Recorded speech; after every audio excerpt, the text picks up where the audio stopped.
യേശുവെ മഹത്വം, യേശുവെ നന്ദി. എൻ്റെ പേര് അന്ന തോമസ്. ഇതെൻ്റെ ഭർത്താവ് തോമസ്. ഞങ്ങൾ പാലായിൽ നിന്നാണ് വരുന്നത്. ഞാൻ ഇവിടെ 2018 3-ാം മാസമാണ് ആദ്യമായി ഉടമ്പടി എടുക്കുന്നത്. അതിനുശേഷം ഞാൻ 3 പ്രാവശ്യം മൂന്നാമത്തെ പ്രാവശ്യം ഇപ്പം സാക്ഷ്യം പറയാൻ ഈ പുണ്യപ്പെട്ടി ആൾത്താരയിൽ ഈ മാതാവിൻ്റെ പ്രത്യക്ഷീകരണത്തിന് എനിക്ക് സാക്ഷിയാകാൻ സാധിച്ചതിൽ അമ്മയ്ക്ക് നന്ദി പറയുക. ഒന്നാമതായി എൻ്റെ ഭർത്താവിന് അടിവയറ്റിലൊരു മുഴയുണ്ടായിരുന്നു. അപ്പം ഹോസ്പിറ്റലിൽ ചെന്നപ്പോൾ അത് ഓപ്പറേഷൻ ചെയ്യണമെന്നാണ് ഡോക്ടർ പറഞ്ഞത്. അപ്പം എനിക്കിപ്പം ഞങ്ങൾ രണ്ടുപേരും ഒറ്റയ്ക്കേ ഉള്ളതുകൊണ്ടും പിള്ളേരിവിടെ ഇല്ലാത്തതുകൊണ്ടും ഞാൻ ഓപ്പറേഷൻ ചെയ്യരുതേ അമ്മയെന്ന് മാതാവിൻ്റെ ഞാൻ ഉടമ്പടി പ്രാർത്ഥനയും ഉടമ്പടി ജീവിച്ചുകൊണ്ടിരിക്കുന്നതുകൊണ്ട് അമ്മയോടാണ് എല്ലാ കാര്യങ്ങളും പറയുന്നത്. അപ്പം അമ്മയെ അത് ചെയ്യരുത്, എനിക്ക് അതൊക്കെ ചെയ്താൽ എനിക്ക് ഒറ്റയ്ക്കേ ഉള്ളതുകൊണ്ട് ബുദ്ധിമുട്ടാണ് എന്നൊക്കെ ഉള്ള കാര്യങ്ങൾ സംസാരിച്ചിരുന്നപ്പോൾ സ്കാനിങ്ങിന് കയറ്റിയപ്പോൾ അത് മുഴ അമ്മ എടുത്ത് മാറ്റിയേക്കണേന്ന് പറഞ്ഞു. അതുപോലെ തന്നെ ആ മുഴ അവിടെ ഇല്ലെന്ന് പറഞ്ഞു ഡോക്ടർ. അങ്ങനെ അതൊന്ന് മാറി. പിന്നെ ഈ ഇടയ്ക്ക് പ്രഷർ കൂടിയപ്പം ഹോസ്പിറ്റലിൽ കൊണ്ടുപോയി. പ്രഷർ കൂടുതലായിരുന്നു, നെഞ്ചിടിപ്പ് കുറയുന്നില്ലായിരുന്നു, നെഞ്ച് ഭയങ്കരമായിട്ട് ഇടിച്ചിടിച്ചിരുന്നു. 2 പ്രാവശ്യം ECG എടുത്തിട്ടും പ്രഷർ കൂടുതലാണ്, ഇതെന്ത് പറ്റി, ഭയങ്കരമായിട്ട് നെഞ്ചിടിക്കുന്നല്ലോ എന്ന് ഡോക്ടർ പറഞ്ഞു. അങ്ങനെ നിങ്ങൾ 1 മണിക്കൂർ ഒബ്സർവേഷനിൽ പോയിരിക്കുക, എന്നിട്ട് അതിനൊന്നുകൂടെ ECG എടുക്കാമെന്ന് പറഞ്ഞു. അപ്പോൾ ഞാൻ അവിടെ ഒബ്സർവേഷനിൽ ഇരുന്നു. അത്രയും സമയം അമ്മയോട് പ്രാർത്ഥിച്ചുകൊണ്ടിരുന്നു. അമ്മ ഇനി എടുക്കുമ്പോൾ ആ നെഞ്ചെടുപ്പ് കുറയണം, ECG എടുത്ത് കഴിഞ്ഞ് ഡോക്ടർ പറഞ്ഞു ഇപ്പം എന്ത് പറ്റി, നന്നായിട്ട് കുറഞ്ഞല്ലോ എന്ന് പറഞ്ഞു. അങ്ങനെ അതും മാതാവ് മാറ്റി തന്നതാണ്. പിന്നെ ഞങ്ങൾക്കൊരു വീട് വിൽക്കാൻ ആഗ്രഹിച്ചു. ഞങ്ങൾ താമസിച്ച വീടാണ്, കുറച്ച് കടബാധ്യതയൊക്കെ ഉണ്ടായിരുന്നു. അപ്പോൾ അത് വിറ്റാൽ സാധിക്കും. അപ്പം പൈസയ്ക്ക് ഉള്ള ആവശ്യങ്ങൾ കൊണ്ട് തന്നെ വിൽക്കണമെന്ന് ആഗ്രഹിച്ചിട്ട് 5 വർഷമായിട്ടും അത് വിൽക്കാൻ ഞങ്ങൾക്ക് സാധിക്കുന്നില്ലായിരുന്നു. ഓരോരുത്തർ പോകുന്നതല്ലാതെ പിന്നെ ആരും വരത്തില്ല. അങ്ങനെ ഇരുന്നപ്പോൾ ഞാനിവിടെ ജോസഫച്ചൻ്റെ എല്ലാ ചൊവ്വാഴ്ചയുള്ള പ്രാർത്ഥന ഞാൻ കൂടും. അത് കൂടിയാലേ നമ്മുടെ എല്ലാ കാര്യങ്ങളും സാധിക്കും. അച്ഛനല്ലേ എല്ലാ കാര്യങ്ങളും പറയുന്നുണ്ട് നല്ല വ്യക്തമായി, നല്ലതായിട്ട് ശ്രദ്ധിച്ച് അതിൽ തന്നെ ശ്രദ്ധിച്ച് കൂടുമ്പോൾ എല്ലാം നമുക്ക് മനസ്സിലാവും. അപ്പം ഞാൻ അച്ഛൻ പറഞ്ഞു ഉപ്പ് നിങ്ങളുടെ വീട് എന്തെങ്കിലും കാര്യങ്ങളൊക്കെ വിൽക്കാൻ ആഗ്രഹിക്കുന്നവരുടെ പറ്റുന്നില്ലെങ്കിൽ നിങ്ങൾ ഉപ്പെടുത്ത് വിശ്വാസ പ്രമാണം ചൊല്ലി പെരയുടെ 4 മൂലയ്ക്ക് വിടണമെന്ന് ഇങ്ങനെ അച്ഛൻ പറഞ്ഞായിരുന്നു. അപ്പം ഞാൻ അതുപോലെ തന്നെ ചെയ്ത് അത് കഴിഞ്ഞപ്പോഴത്തേക്കും ഒത്തിരി പേര് വന്നു. പിന്നെ വന്ന ഒരു കൂട്ടർക്ക് ഞങ്ങളുടെ വീട് തന്നെ മതി, നിങ്ങളുടെ വീട്ടിൽ കയറിയിട്ട് ഭയങ്കര ഒരു ദൈവാനുഗ്രഹമായിട്ടാണ് ഞങ്ങൾക്ക് കാണുന്നത്, അതുകൊണ്ട് ഞങ്ങൾക്ക് ഈ വീട് മതിയെന്നും പറഞ്ഞ് ഒരു കൂട്ടർ എടുത്ത് അങ്ങനെ ഞങ്ങളത് വിറ്റതിന് ശേഷം ഞങ്ങളൊരു വീട് വാങ്ങിക്കാൻ ആഗ്രഹിച്ചിട്ട് പെട്ടെന്നൊന്നും നടന്നില്ല. അത് പോയി കാണുന്നിടത്തൊന്നും ഞങ്ങൾക്ക് അങ്ങനെ നമുക്ക് ഇഷ്ടപ്പെട്ടില്ല. അപ്പം ഞാൻ അമ്മയോട് പറഞ്ഞു, അമ്മയാണ് വീട് എനിക്ക് വിപ്പിച്ചൊക്കെ തന്നത്, അമ്മ തന്നെ എനിക്കൊരു വീട് തരണമെന്ന്. അങ്ങനെ അമ്മ തന്നെ എനിക്ക് നല്ലതായിട്ട് ഇതുവരെ എൻ്റെ ജീവിതത്തിൽ ഞങ്ങൾ 2-3 പ്രാവശ്യം വീട് വാങ്ങിക്കുകയൊക്കെ ചെയ്തെങ്കിൽ ഞങ്ങൾക്ക് അതുപോലൊരു ഭവനം കിട്ടിയിട്ടില്ല. ഞാൻ വീട് കണ്ടപ്പോൾ അമ്മ തന്നെ പറയുക ഞാനായി വീട്ടിലോട്ട് കയറി പോകുന്നതെന്ന് പറഞ്ഞ്. അപ്പം എനിക്ക് ഭയങ്കര അത്ഭുതം തോന്നി. ഞാൻ ചുറ്റോടിയിട്ട് നോക്കിയിട്ട് അമ്മേനെ കാണുന്നില്ല. അപ്പം ഞാൻ വിശ്വസിച്ച് എനിക്ക് ആ വീട് മതിയെന്ന് പറഞ്ഞ് അങ്ങനെ മേടിച്ചൊരു നല്ലൊരു മനോഹരമായിട്ടൊരു ഭവനം അമ്മ തന്നു. പിന്നെ ഞാൻ ചെയ്യുന്ന പ്രേക്ഷിത പ്രവർത്തനം ഏറ്റവും കൂടുതലായിട്ട് ഞാൻ ചെയ്യുന്നത് പത്രം എല്ലായിടത്തും കൊണ്ടുവന്ന് ഞാൻ കൊടുക്കും. ആശുപത്രി, ക്യാൻസർ രോഗികൾ കിടക്കണം ആശുപത്രിയിലൊക്കെ കൊടുക്കും. പിന്നെ എനിക്ക് അങ്ങനെ പത്രം കൊടുക്കാൻ നാണക്കേടൊന്നുമില്ല. എല്ലാ റോഡിൽ ഉള്ള ഓട്ടോക്കാർക്കും റോഡിൽ കൂടി പോകുന്ന ഒരു പരിചയമില്ലാത്ത ആൾക്കാർക്കെല്ലാം ഈ പത്രത്തെക്കുറിച്ച് നല്ലത് തന്നെ പറഞ്ഞ് ഞാൻ കൊടുക്കും. അപ്പം ചിലവരൊക്കെ നമ്മളെ കളിയാക്കിയാലും ഒന്നും സാരമില്ല, എനിക്ക് ആ കളിയാക്കുമ്പോഴൊക്കെ സന്തോഷമേ ഉള്ളൂ. കാര്യം അതൊക്കെ ഈശോയും മാതാവൊക്കെ അനുഭവിച്ചതല്ലേ. അപ്പം നമ്മളും അതൊക്കെ കുറച്ചൊക്കെ അനുഭവിക്കണമല്ലോ, അതുകൊണ്ട് സാരമില്ലെന്നോർത്ത് എനിക്ക് ആ പത്രം കൊടുത്താണ് എല്ലാ കാര്യവും അമ്മ വിളിക്കുമ്പോൾ വിളിയേക്കുന്നേ. പത്രം കൊടുക്കണം, അച്ഛൻ്റെ ചൊവ്വാഴ്ചത്തെ പ്രാർത്ഥന കൂടണം, അതിലൂടെ എല്ലാം നടക്കും. ഒരു കാര്യവും നമ്മളെ നടക്കാതിരിക്കത്തില്ല.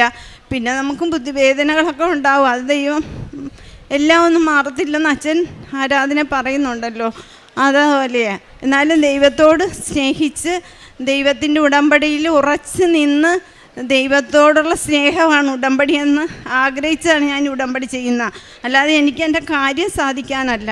എൻ്റെ ഈശോയോടുള്ള സ്നേഹം, എൻ്റെ അമ്മയോടുള്ള സ്നേഹം, അതെൻ്റെ മരണം വരെ ഈ ഉടമ്പടി ഞാൻ ചെയ്ത് എപ്പോഴും ബൈബിൾ വായിക്കാൻ പറ്റും. അപ്പോൾ ഉടമ്പടി എടുക്കുമ്പോൾ നമ്മൾ ഓർക്കും അതൊക്കെ ചെയ്യണമല്ലോ എന്നോർത്ത് നമുക്കൊരു ഉത്സാഹം തോന്നും. അങ്ങനെ ഇപ്പം പ്രായമൊന്നും അതിനൊരു തടസ്സമൊന്നുമില്ല. എല്ലാ പ്രായത്തിലും നമുക്ക് പ്രാർത്ഥിക്കാം, ഈശോയോട് ചേർന്നിരിക്കാം. നമ്മുടെ മക്കളോ നമ്മുടെ ഭർത്താവോ ഒന്നുമല്ല, ഈശോ നമ്മളെ സ്നേഹിച്ച് എപ്പോഴും നമ്മുടെ കൂടെ ഉണ്ടാവും. അതാണ് എനിക്ക് ഉടമ്പടിയോട് ഭയങ്കര സ്നേഹം. ഇത്രയും കാര്യങ്ങൾ എൻ്റെ മാതാവ്, പിന്നെ ഒരു വർഷത്തോളം എനിക്ക് പിസ്റ്റുല വന്ന് ഞാൻ വേദന അനുഭവിച്ച് ചോരയും പഴുപ്പും ഒക്കെയുടെ ഒരു വർഷത്തോളം ഞാൻ അനുഭവിച്ച് ഒരു മരുന്ന് ഞാൻ വാങ്ങിക്കാൻ പോയില്ല. മരുന്ന് വാങ്ങിക്കാമെന്നൊക്കെ എന്നോട് പലരും പറഞ്ഞെങ്കിലും ഞാൻ പോയില്ല. ഞാൻ മാതാവിൻ്റെ ഉടമ്പടി തൈലമാണ് ഉപയോഗിച്ചത്. ഒരു വർഷം വരെ അത് ഞാൻ വേദന അനുഭവിച്ച് നടന്നു. അമ്മേ എനിക്കിത് മാറ്റിത്തരണേന്നും പറഞ്ഞാൽ ഞാൻ ആ പത്രവും കൊണ്ടും നടക്കുമ്പോഴും ഒക്കെ ഞാൻ പ്രാർത്ഥിച്ചുകൊണ്ട് നടന്നേ. ആ പത്രം കൊടുക്കാൻ തന്നെ വലിയൊരു അനുഗ്രഹവും അത്ഭുതവും തന്നെയാണെന്ന് എനിക്ക് പറയാനുള്ളൂ. ഉടമ്പടി തൈലം പുരട്ടിയതിന് ശേഷം പിന്നെ എനിക്ക് ഇന്ന് വരെ അത് വന്നിട്ടുമില്ല, അത് മാറി. അതുപോലെ അമ്മ തന്ന എല്ലാ അനുഗ്രഹങ്ങൾക്കും ഇങ്ങനെ ഇപ്പം 3ാമത്തെ പ്രാവശ്യവും ഇവിടെ ഈ പുണ്യപ്പെട്ട ആൾക്കാരെ എനിക്ക് സാക്ഷ്യം പറയാൻ കിട്ടിയ ഈ അവസരം ഞാൻ ഒത്തിരി ഒത്തിരി ഒത്തിരി നന്ദി പറഞ്ഞാൽ തീരുന്നതല്ല. എങ്കിലും ഈ നന്ദിയെങ്കിലും നമ്മൾ പറയാതിരുന്നാൽ അത് നമ്മൾ ദൈവത്തോട് കാണിക്കുന്ന ഏറ്റവും വലിയ ഒരു ഇഷ്ടക്കേടല്ലേ. ദൈവം നമുക്ക് ഒന്നും സാധിച്ചു തരത്തില്ല. അപ്പോൾ നമ്മൾ നന്ദി പറയണം.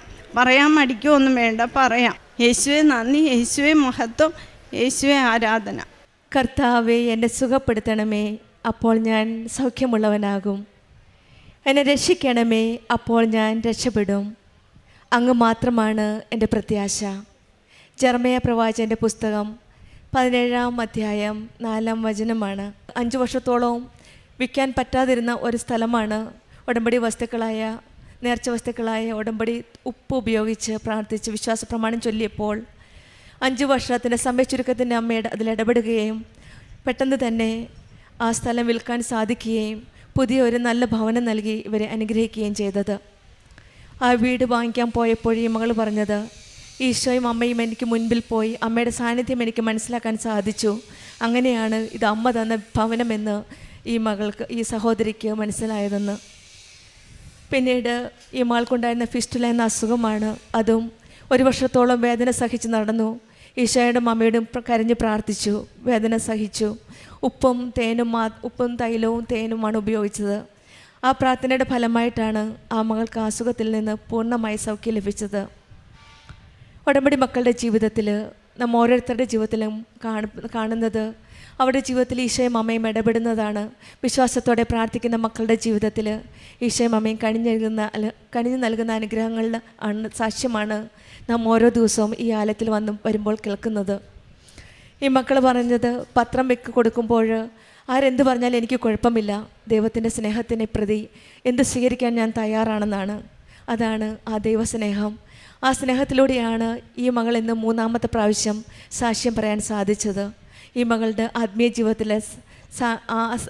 ജീവിതത്തിൻ്റെ ഒരു ആസ്ഥിയിലാണ് ഈ മകൾക്കുള്ള ഓരോ രോഗസൗഖ്യവും എല്ലാ കാര്യവും ഈശോയും അമ്മയും നടത്തി കൊടുക്കുന്നത്. ദൈവസ്നേഹവും അമ്മയോടുള്ള സ്നേഹവുമാണ് എല്ലാ കാര്യങ്ങളും. ഭൗതികമായിട്ടുള്ള കാര്യങ്ങളല്ല, നമ്മൾ ആത്മീയ കാര്യങ്ങളിലേക്കാണ്. ഈ മകൾ പറഞ്ഞത്, എനിക്കിനി അമ്മയുടെ ഈശോയുടെയും സ്നേഹത്തിൽ മുന്നോട്ട് പോകാനാണ് ആഗ്രഹം. നമ്മൾ ആദ്യമൊക്കെ ഉടമ്പടിയിൽ വെക്കുന്നത് ഭൗതികമായ മാനുഷികപരമായ കാര്യങ്ങളാവാം. പിന്നീട് ഉടമ്പടി ജീവിതത്തിൽ മുന്നോട്ട് പോകുമ്പോൾ നമ്മൾക്ക് കൂടുതലും വിശ്വാസം ഉള്ള ഒരു ആത്മീയ ജീവിതത്തിലേക്കാണ് നമ്മളെ നയിക്കുന്നത്. അങ്ങനെയാണ് ഈ മകൾ പറഞ്ഞത്, കൂടുതൽ ഇനി ദൈവസ്നേഹത്തിൽ വളരുവാനും ഈശോയുടെ അമ്മയുടെ സ്നേഹം കൂടുതൽ അറിയുവാനും ഉടമ്പടി ജീവിതം മുന്നോട്ട് നയിക്കുവാനാണ് ആഗ്രഹമെന്നാണ്. നമ്മുടെ ജീവിതത്തിലും സൗഖ്യദായകനായ യേശുവെ നമുക്ക് പൂർണ്ണമായിട്ട് വിശ്വസിക്കാം. യഥാർത്ഥ സൗഖ്യം നൽകുന്നത് ദൈവത്തിൻ്റെ കൃപയിൽ നിന്നാണ്. പരിശുദ്ധ അമ്മ നമ്മെ ഈശോയുടെ അടുക്കിലേക്ക് നയിക്കുന്ന അമ്മയാണ്. ദൈവത്തിൽ ആശ്രയിക്കുന്നവർ നിരാശയിൽ അവസാനിക്കുന്നില്ല. അതുകൊണ്ട് നമുക്കും നമ്മുടെ ജീവിതത്തിലെ എല്ലാ പ്രശ്നങ്ങളും ബുദ്ധിമുട്ടുകളും എല്ലാം ഈശോയുടെ കരങ്ങളിൽ സമർപ്പിച്ച് ഉടമ്പടി ജീവിതം വിശ്വസ്തയോടെ ഭക്തിയോടെ മുന്നോട്ട് നയിക്കാം. അന്ന തോമസിനും കുടുംബത്തിനും ലഭിച്ച എല്ലാ അനുഗ്രഹങ്ങൾക്കും നമുക്ക് കരങ്ങളടിച്ച് ദൈവത്തെ മഹത്വപ്പെടുത്താം. യേശുവേ നന്ദി, യേശുവേ സ്തുതി. Ave Maria. അത്യപൂർവ ദൈവാനുഭവങ്ങൾ ഇനി നിങ്ങൾക്കും സ്വന്തം. ഈ യൂട്യൂബ് ചാനൽ ഇതുവരെ സബ്സ്ക്രൈബ് ചെയ്തിട്ടില്ലെങ്കിൽ ഇപ്പോൾ തന്നെ സബ്സ്ക്രൈബ് ചെയ്യുക. ഈ വീഡിയോ ഇപ്പോൾ തന്നെ നിങ്ങളുടെ സുഹൃത്തുക്കൾക്ക് ഷെയർ ചെയ്തുകൊണ്ട് കർത്താവിൻ്റെ പ്രേക്ഷിതരാകുക.